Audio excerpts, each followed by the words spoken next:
amaanyi g'okozesa omukyala ng'onoonya baani babaawe bayogere nabo baani beyakubidde essimu baani baakwana baani bayogana ku WhatsApp amaanyi ago goba okozesa mu kwefaako because bw'oneefaako yagenda okukunoonya era still mulimu omuntu agula products zino n'agamba Grace byonna mbiguze mbifunye results nabanga azifunye nabanga asereza ne n'agamba Grace nange kennyini mbula mulimu abawala nga bali ku nkola nkadde okitegeera abasajja baakuuwa nze nabagamba era mbeera nnyo ne mbagamba nti omukazi yenna bw'oba olina omuntu ogwoyagala making sure buli lwajja okukulaba oba omwami buli lwakomawo waka nga mugenda havinga ekikolwa ekyo beera mupya gy'ali beera nayo n'ekipya abe nga yeesunga the new you every moment okitegeera bw'oba nga okyali nkuba nti okyali wamu you still dating making sure nti boyfriend wange lwengenda omulaba there is something new for him to adventure kinga goti wonaali akamwanyi toyiza ganti kakameke tewa nakamanyi mu maaso ga mukazi wange era okameketerayo mu bakyalibo bw'oba ofunye akalondo kagayizeyo ku mulimu mukazi yalugwamu you get so naffe bana abakazi bw'oba okozesa kino ekisolo kinywerewe mu budde bwo obw'eddembe oli ku mulimu nywamu kanize mba naalaba bba wange leero kitandika ku makya nywamu ku makya bebi naazigwamu later okitegedde naye kati Grace asibye ku mulimu mwana asibye ku mulimu ng'ali bulala kumbe nsibye nnywa abenwake nga bwe nnywamuko tegedde akola delivery tukola abukinga gwero bumuweereza tebirimu na kubukinga kasita agamba nti bampe full package because tulina full package yaffe full package nkuwa katulina full package emitwalo 24 nkuwa products 5 zino nkuwa ekisooto nenkutirako akamumbwa kano balira isogedde kamumbwa kano kamukazi atamalanga kumulwa akazi atamala mulimu omukazi nga tamalanga kebbanga lyonna olinga amaze emyaka gye nga 4 mu bufumbo naye nga tamalangako webale ekibuuzo ekyo kuba abakazi bonna bambuuza Grace okumala kyeki bamala batya omukazi yenna buli wobeera mu kikola n'omwami wo waliwo wootuuka n'owulya ng'omusajja alina wakutambudde n'omugamba bebi mpulya sikyabitegeera mpuliranga like amazzi agagala okujja because every woman feels that nze mama Sianji fashion collections Makindye mama Kisooto mama w'abalungi kati ate Kisooto akingira mweji tuba tumanyidde mu C&G ani kati Sianji already business ye branding nga yo and then nekirala olina okuba nga ogaziya ku bwongo tolina kubeera ku kintu kimu kyokka okitegeera so twatuuka ekiseera ntulaba nti abakyala bonna jjukira nkola mu bakyala bano engoye nzitunze for the last 6 years yes kati nembeera nga abakazi sharinga nnyo nabo nenga buli woyogerako n'omukyala gamba Grace okunyuma tunyuma naye bannaye tufa obukalu bannaye tufa kino omusajja agenda ng'emboozi tubeeramu omusajja agenda neŋŋamba nakano ati tuula wansi ku drawing board olabe otya woyinza okuyamba bakyala banno so omukyala n'alabika bulungi nnyo nga munene bulungi anyuma bulungi nnyo naye ng'omusajja agenda kati nga bakuwa nsonga ki anti kati ebiseera ebisinga jjukira omukazi yenna buli wabanga akola because omuntu nakyale mu butonde bwe omukazi azaalibwa na buli kimu era buli wokola buli kimu okola ki okifuna n'egyokoma okuyiriba ennyo tukana ekiseera abakazi naddala bakoze ennyo tuka ekiseera nga mu nsonga z'ekisenge bambi ng'agenda addirira ng'eyali weti obulungi ng'omukazi oyo ng'asereza ebirungi atuuka ekiseera n'amazzi ne gamukalakalanako family planning ze tukozesa olw'okuba ntitwagala tukube nga family zaffe tuzikuuma butaziza kumukumu baana you end up ng'ogenze family planning bw'ogenda family planning otuuka ekiseera n'obanga olumu abamu ebakaza abamu ne babuza feelings oli n'abulwa okwagalwa n'abanga mukazi mulungi naye nga ekyenza omusajja we dryness ate abami baffe abamu teboogera oli bwalaba ng'okaze ng'agenda ku street ng'anonyayo kashuwa jjukira bana abatakola abatayi bayiri byabo bafuna nnyo obudde obw'okwefaako tebanywedde Kisooto beereka batyo abaana bali abatakola ba youth myaka 18-17 abo kuba tiyamanya nti ekiremye mukazi we wakanze nina okukola ki okikola n'alyoka anywera bbaawo ekisooto n'amuseeza osajja n'awunga ewaka ng'asigaza kimu kyakuddayo kwebaka bwebasi naye ng'eri essanya linoonyeza mu mabbali ojja otya ne concept eno era n'erinnya Kisooto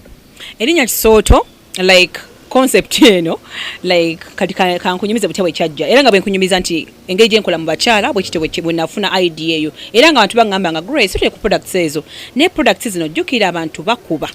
products ezisinga ziri fake abantu abasinga beeyiza mu mulimu guno nejjukira nze nina ekyo kye nali nzimbye ekya business eno nti mbadde sigivuze bubi ey'engoye kati ne ŋŋamba njagala ne mba ntadde mu bedroom products zino eno mbe nga kye nnina kiri legit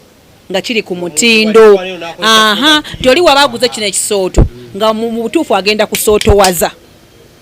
ng'agenda kufuna value ku ssente ye erinnya kisooto omala kunywa kintu kino n'otegeera lwaki nakituuma ekisooto abasajja tulinawo kamusongola cupa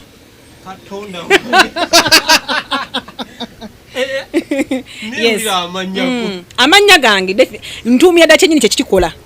kalina kino ekisooto natuulawo ne ŋŋamba ekintu kino kirungi nnyo nti omukazi bw'akinywa siri endagala ogenda osangasanga nti oli aguze eddagala ly'amazzi lisereza busereza kyokka kyokka nedda ekintu kino buli lw'okinywa kikuyamba ofunanga amazzi amalungi agatawunya agali nakyo goyina amatono kyegwongerako kyongera ku mazzi goyina amatono kisooka kutegeera mubiri gwa mazzi omala kukinywa buli lw'okinywa jukira omukazi waba kiguze ng'ali dry teri mukazi ali too dry era abalina otuzi otutonotono kati toyina otwo tutono kyongerako n'ofuna ekisooto n'osereza ebirungi nti omububeera n'omwami mu buliri abanga asima bulooka kyova nakituuma kisooto mubanga tosi nekuva nozayo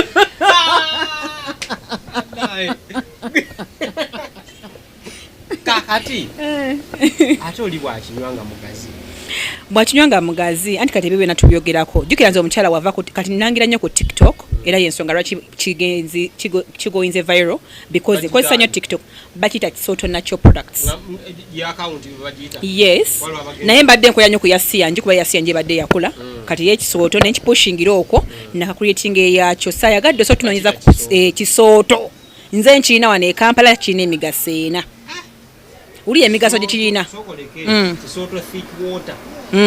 kikuyamba ku that thickness slippery water gamazzi agaseera amalungi buli musajja gayanira buli musajja gayanira osobola ku mukazi baga ku mukazi omukalu n'omukazi asereza oyagala aliwo because omukazi omukalu agenda kukwalabula ogenda kulumizibwa ogenda kufuna endwadde mangu togenda nakunyumirwa togenda nakumanya nti omukazi alina okupana ebingi emigaso giri ene giri main ogusooka kikuyamba okuddamu okufuna amazzi gaga gasereza kankugenda mu luzungu it helps you to boost back your natural slippery water gwenga omukyala mulimu baclients afa boogera oluzungu nga bo bategeera luzungu lwokka so kati gwategeera oluganda kikuyamba ofuna amazzi go agasereza amalungi ate nga kikola permanent results tulina obudde bwe tukikuweeramu nti mu nnaku 3 gwetenda okuba nga oli mukalu oba ofunye results kanokivaako negasigala nga gajja oinosiga kati ennaku 3 zezo doze esookebwako ti nnaku 3 bakutenda obukalu mu nnaku 3 oba omaze okukola ki okugafuna then omuntu atali bubi mu lunaku lumu aba afunye results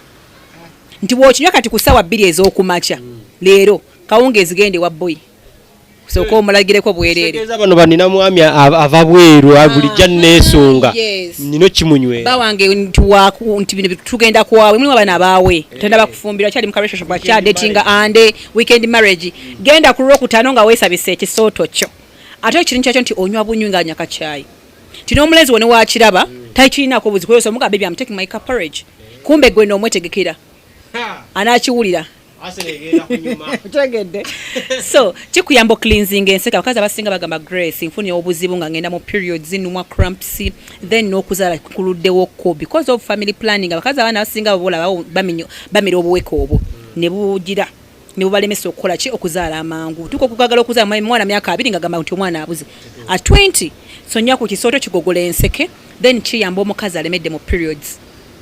mulimu omukazi alemera mu nsonga nga buli mwezi agenda mu like buli week agenda mu periods ninga ensonga ezajja za family planning bwonywa ekisooto otebenkera mu mwezi gumu booteredde then mulimu n'omukyala agamba nti nze maze emyaka sigenda mu periods ate nga sinatuuka myaka gya menopause kitegeera ye mukazi akuze nga takyagenda mu nsonga niye mulimu omukazi nga ali 30 tanatuuka myaka gya menopause naye nga periods zaabula agenze marayinze bayira kino kintu kiwadde abasawo abava marayi amanene sijja googerako naye nga bagamba grace abasawo bennyininyini ba doctors ba nurse nkibasuubuza that means nino ddagala nnyo buli mukyala you have to own a tin of kisooto kirungi nnyo nze bwe ntuuka okyogera so ano saakaala obulago guno omukebe ye big tin and half kilo y'ekisooto kino omukazi aguze big tin eno todda ku dduuka kigenda kuyamba okutereera osereze ebirungi ofune permanent results siddamu kulaba ku dduuka mpozi nga tugenda kunyumyamu kungompa ku reviews kya mitwalo 10 then kano ka small tin bannaffe abatandika obutandisi so oyinaamu kasente kesa kitundu so yes it is affordable to anyone bwoba toyinaamu kasente gamba baby we kenyini yakulya mugambe munange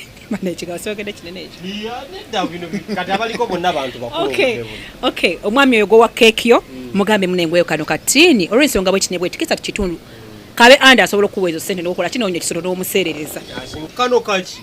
ono bamuyita ono mugonza mulimu omukyala nga gamba Grace ebbanga lyonna nze nseereza mpoma ebirungi naye omusajja tampa kati kiringa ogambye nti andi tagaba naye andi omwana nga yamwesegedde kano kamugonza andi ajja kuwugukira eyo oba oliawo okesiga ku mubiri ng'ogenda mitinga mwami wo okesigako wesiga mu Facebook ne mu kifuba n'omugamba nti guno mugonza n'eddagala lya mukisa era mukadde gwenzeko products no by the way mukadde wange eddagala lino alimanya alitundidde emyaka 24 mama wo yes eddagala lino alitundidde ebbanga ddene awo kati kituufu byogera byonna bituufu okishegedde wakati omwami wo ekisooka akuwa ate ekyokubiri ne ba clients bakiweera obujulizi kati kali kamugoza nsigazaawo piece emu ka mitwalo 5 nga bwokala mu butini bwako kabbeeyi n'okusinga kino ekisooto ka mitwalo 5 ne buli akakozesaako omwami akakozesa n'omukyala akakozesa tukolera mirimu tubuuka ebintu bingi ddagala liringa olina omuwala gw'okutaddemu ssente aganye salawo kesiiga omugambe nti gwe mukubbiri nkwagala waka ajja futidde sokoleke ng'omukyala akulidde ssente zo akuliridde ssente yo tasalawo muli bangi tagamba nti ono mwenna abaagala badingisa buli omwa mukudde zamukudde bw'oyogera kyoyagala nti gwe gundi nti gwe nakanwaji kanjoge kulyange nti gwe nakanwaji nze ande guno mugonza njagala oŋŋonderera ompulirize essaawa zino olunaku lwaleero njagala ojje waka ate osalewo kuba kufumba ofumbe byoyagala byoyogererako nabagenda ku kyeyo omwana ow'obuwala mu bakadama bagenda bambi ensi eriso ivo genda n'akadagala kano baboso bakugondi ono mugonza agonza embeera yonna mwabali mu maduuka totunda fona tusimbira nnyo ekisooto beda anda oli wano olaba deva zizunga buzunzi nveewaka nga nesize ku kisooto kugundi kamugonza kano keetaano kaggwawo lwa buwomi ddagala lyaffe lyawa kamu ke kasigaddewo mukwano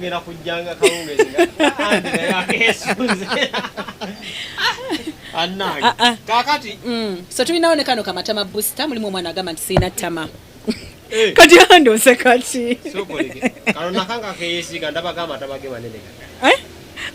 kano si ka gundi si ka matama gano ettama lino erya wansi ku front page wakaliga okay ku keeki y'omwana ow'obuwala keeki yaffe eyo kuba nze gita cake because nothing is sweeter than cake naddala yange liko icing sugar no I'm just giving nti cake nze era anti era yono icing sugar gwe tuyina kati keke kanoko okay soke kano matama booster matama booster wa mukyala agamba nti clit baguyite guno omunankani guno mugutegedde kati eyambako mulimu omukazi nga talina clit eno nga teyavaayo wansaawo nga tewakola munankani guno bulungi nnyo nga teguliko gwasebengerera mulimu n'omukyala agamba nti sirina ttama wansi nga mukazi mutono nnyo matama booster ono ayamba okugyayo omusingi ogwo bulungi mulimu omukazi nga guli munda ate nga gujjuka bwe guvaako essanyu ly'abakyala guli wansi so omusingi guno matama booster guyamba okuvayo ne gugejja ne gudda kungulu guti ne gukinala because gulina okubeera kungulu nga si munene nnyo ate nga si mutono nnyo nga gulabika because essanyu ly'omukyala we likola ki we lisibuka abasinga si bonna naye ng'ennamba esinga then matama booster ono tumwesigako kiro ng'ogenda kwebaka siiga wano wansi wano ku pati eno eya wano ennyama eno eya wano front page nene wansi eno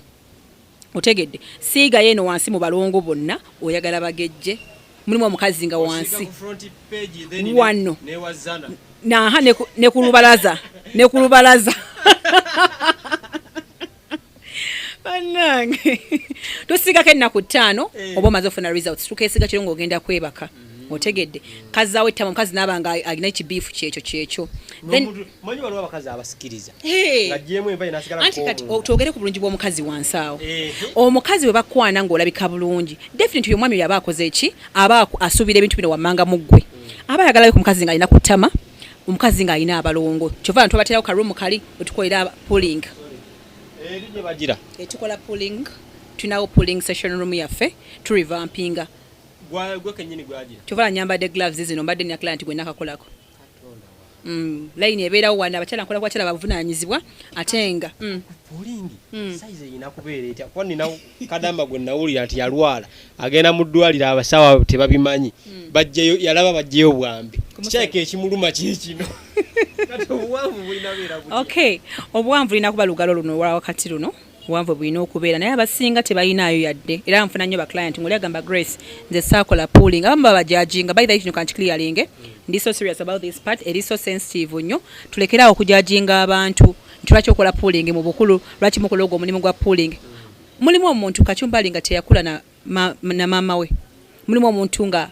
mama yamuzaala mama we n'amuleka mu bulamu bw'ensi eno tafunye muntu amugayiriza ate nga mwana wa buwala tali omu nga bakuzenga bana teri ayamba ku munne ne bakula bwe batyo ne basenga bakati okula senga nga akuwalana okitegeera n'okola n'ekitabo n'okola ne baganda bo so most of the clients benfuna bambi yeyembe oli nagamba nasomera mu ssomero ly'abawala bokka naye nga tebatufaako oli nagamba nakola n'ekitange nzekka kale ali n'akola omwami n'abimubuuza kati bw'alaba nga alabe ku TikTok wana alaba ku YouTube n'alaba video ngeno ajja kumanya ngende wa Grace tuwa service ennungi we value our clients era bojja waneeno tukwatako bulungi nnyo nga bw'okiwulira nti ofuna service ennungi tukola ennaku 5 ate nga bikola permanent results otuwa obudde according to your busy schedule osobola nja kujjanga ku macha osobola okujja mu ttuntu ate nga nkola outdoor service ku client ayagadde special care osobola okgenda n'oba olimbalala okugamba nti nakano agigirinnye ebbaasi ojja onkoleko kasatukanya obulungi so abakyala ngenze mba improvinga ku ekyo nti tukuyamba okuyoyota wansi awo n'oba ng'oli ku taratibu kuba obulungi bw'omukazi si face obulungi bw'omukazi buli munda kuba kakati nkuyemu akafaananyi byonna byogedde oli omwana wabeera abirina ate mulungi okitegedde so we package that woman lwaki onkotogera kirungi osanga omuwala nga mulungi n'ogamba kana babbi keegombye ayi n'omusanga munda nga abalongo be yabasika bulungi nnyo ng'ebbugumu mweriri munda omukazi yenna onyuma obuguma gwe mugaso gw'abalongo abo ba twins oba ziyite enankani ezo kubuguma then n'okubeera kati kambuuze bino byonna bw'obeera obirina olabika bulungi omusajja ogwo asobola okulekawo era kati abasajja abo kati kamaboyeko ekintu okukola bino ebintu tekigamba nti kistopinga mwami okwenda abasajja bo okwenda babanga baagala okuexploringa kunoonyereza asobola okuba n'abakazi nga bana n'aba ne Grace n'aba n'omulala naye bw'atuuka n'agamba nti njagala muntu gw'empulira nti kati ndina mukazi definitely ajja kudduka ewa Grace because she has it all togenda kukola pooling okole egundi yo naye nga amagezi toyina tomanyi how to make money still they will leave you so olina obyankampaningako byonna na musingi kubeera kiriya ng'olina ku nnyama omukazi yena onyuma olina ku ki ku nyama kano bakayita supalubalula kayite stick on me kano kabasajja kabakazi tulinayo n'olubalula wammwe neno n'abakazi kati ono tumuyita muwoomya yasukka omanyiza ekintu ekisukka ennyo kozi bangi balina products zino eno olinga ga straightener muwoomya nze ekintu kyange kiba kisusse erinnya ndyongeramu nga olaba ekisooto ng'amanyi nti kisooto kyagenda ofuna kati nono supalubalula kana akantu omukazi akafunamu n'omusajja gwagenda obeera naye n'akafunamu mbuuza butya omukazi abakazi abasinga gamba Grace ndwawo okuwulira omuntu wange obeera n'omukyala nga newomukwatako eno wansi talina kyawulira ng'obwagazi bwafa naddala abaana nnaku zino abatabo boola baagala nnyo ssente she ends up nga yeebase n'abasajja not because ayagadde wabula kuwagala funa ki ssente katuuka nga feelings tezikola ki tezikyaliwo ogenda tuuka kufuna nti omusajja Mr Right nga walayi waffe omubiri ng'omusajja alinga alina togina kyo kyawulira kati olina okweddaabuluza ate nga kino ekintu kati kansooke nekuzeeko n'emabega mulimu omuntu agamba nti Kacumbaali abakazi abeefaako abeerungalunga babeera plastic babeera fake kino ekyo tekibaddewo ebbanga lyonna bajjajjaffe abakazi abakadde abo bamama baffe teri yali abasinga kwerunga kyensonga lwaki nti olaba omukazi waba amaze okuzaala ng'asimulukuse bamufumbira ebbakuli oba ekitamu kyakamunye ekifumufumu kicleansing enseka agogoke bulungi agogoke bulungi bwamala tandika okuteekayo kimwankulata wansi ofunde ogende okudde wabba okyova omukazi wamala okuzaala bamuzaako ewaabwe papa sino nti ganti bagenda mulera ku mwana wabula kumuvumba addewo ng'omukyala so kyavadda okwefaako kyavadda si byagamba nti okwerunga that means nti bakububyebubye nedda omukazi eno olina okwefaako tayagala agenda waka waabwe mbuno bajja kubba omusajja wange at the end of the day omusajja agenda kwetamwa kutegeera because whenever newoba ozadde nga bakusaze busazi nga topushinze tosigala nga bw'obadde wabeerawo that change ebeerawo so kwerevamping okwo okwefaako kyekikomyawo nodda mu bufumbo after like 3 months ng'oteredde bulungi ng'oggumidde nga n'omusajja akolaba nti oli mupya ng'olinga tazaalangako okitegedde so yensonga lwaki abakazi asinga nti bibaddengawo okitegeera so kasitoma naye kansooke muleke sijja mukwatya ku live kakati kano tumaze emigaso kano kalubalula kano ka 35 naye kano nkugambye kakolanga mu bumya omukyala yenna atulaba kano kayongeza libido wansi kongeza obwagazi omulimu omukazi alwawo okukyamuka nga ne bw'omukwatako goti ande n'okwata ku mukyala nga talina kyavaamu n'ogayibaneka mmale galya okitegedde kati kana akantu ka makings era tukateeka nga bali dakiika 40 kasito kateekayo nga zikyali ssaawa nga 2 oyinza okukubira x ng'omwami tannatuuka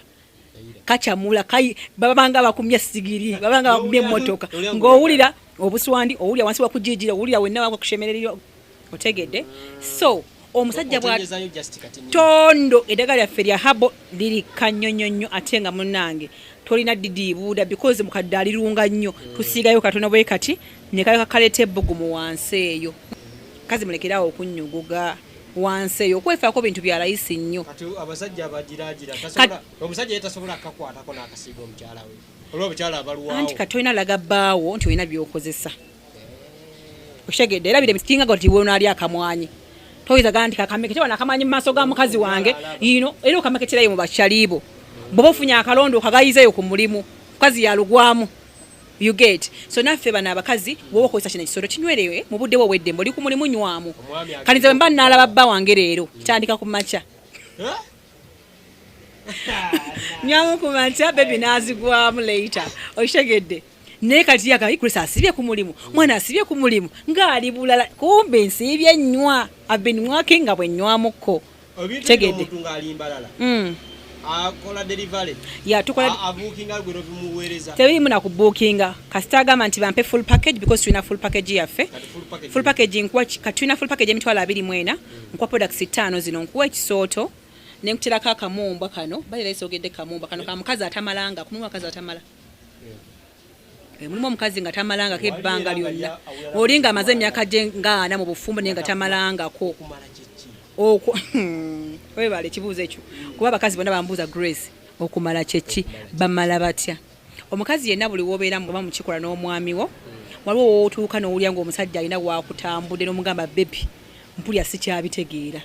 mpulira nga like amazzi agagala okujja because every woman feels that naye ebiseera ebisinga ogenda okumaliza kati jjuka omusajja buli wamugamba baby I feel like coming ogenda okulaba ng'omusajja yongedde mu ngeri gy'akukwatamu obulungi awo omusajja afiirayo olabe nti okola ki nti omala naye ebiseera ebisinga due to the fact that olina amazzi matono amazzi ago tegakola ki tegafuluma n'omalira munda because you have less water n'ogamba yiyi bannaye mpulidde nga njagala kumala ate obuliri bukalu that means omazzi ogayina kyovola bw'okiwulidde okitegeera koza okiwula n'okyogera nga baby mpulira onzita like wawootuse that means you felt it but you have less water kati kana akamu batukanywera amazzi gabuguma kakuyamba okwongera kwa gamazzi g'olina amatono agayina ofuluma omale ne gafuluma n'oba koza abantu abasinga balowooza banyarwanda abasheshe bakola ki naawe akero atyenyi ojja kumala bw'onoonywa akamumba kano oshegedde gundi tukituume tutya eki guno omulamwa buli muntu alina okumala nenaawe oshegedde buli muntu weweefaako bweweefaako ekintu teri kibatonera nti bano banyankole balina okumala nafa kati nze nange nakanwagi omala ne gundi buli omu naamala okitegedde every woman ate buli mukazi lwomala obusungu bukendeera ayinza n'omalako ewiiki nga tazzeemu kwegatta naye omukazi obutamala obwe bugenda bukendesa n'ogenda next because tewamaze kyova omusajja bwamala kakana n'agwene yeebaka ogyeko abenda for cash oba for sente omukazi bwamala obulungi asobola omalako wiiki nga tazze of course osobola okumalako wiiki yo because okakkanye olaba kati kankoye example gwe ng'omufunye kyobadde okola ki naye tamaze wabula yakulimbye nti mmaze because ayagala kukola ki kunyiiza naye nga teyamaze abulamu kamumbwa kano okitegedde omukazi yenna bwamala naye yeebaka n'afuluuta kaamazzi gakusammuka mazzi ga splashing kakola ku feelings n'okumala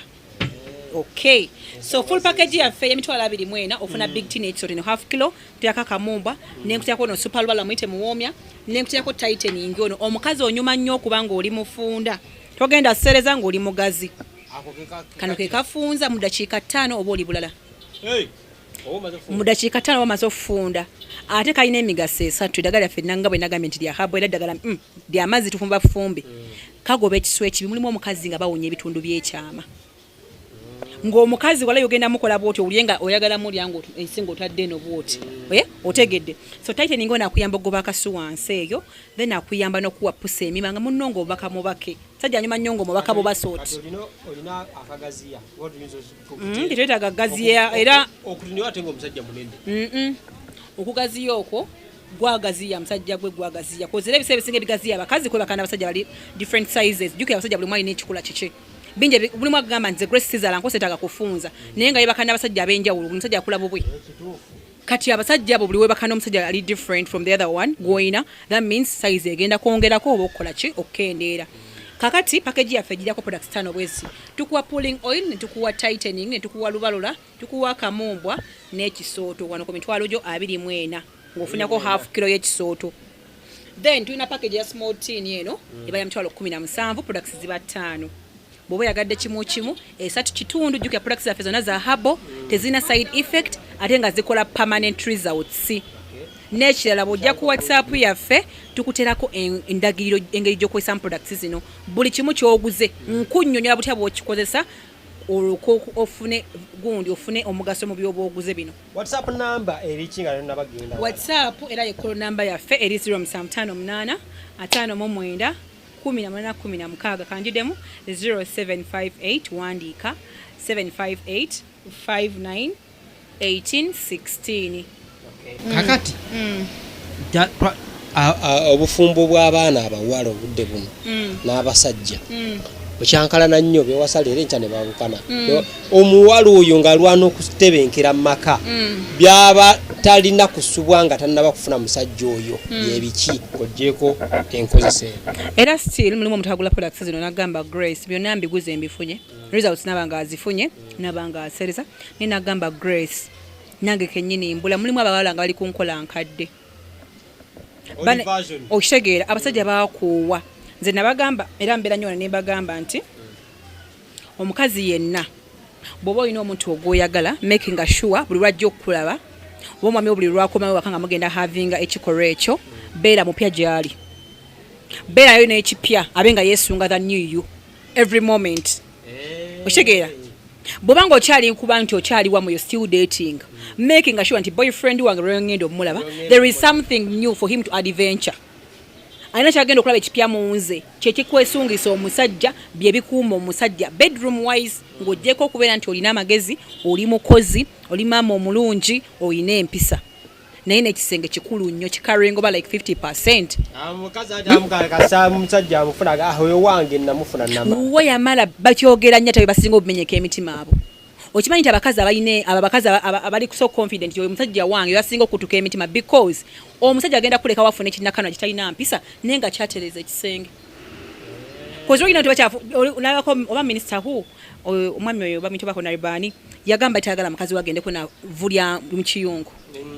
yagatagana mukazi wako le ku mulimu gwonna gwawaka yes hona ibo mukasambidde abenga kyakulya abenga like omusajja abayagala buli lwajja gy'oli ng'oli mupya he wants to explore so try to be active bedroom wise osanga omukazi nga ye yamanya ka style kamuntinza wembeera la mala mayini era banga amanyi bwakwata wano anga ayingidde try to be creative try to be innovative nyonyereza beera ngo try to do things olabe nti nkyuseemuko Leero mutandikeko ne gwe oyagala bba olunaku yaba kutandika buli lunaku mwakikola nga bayibuliza buli gundi oshegedde babyagala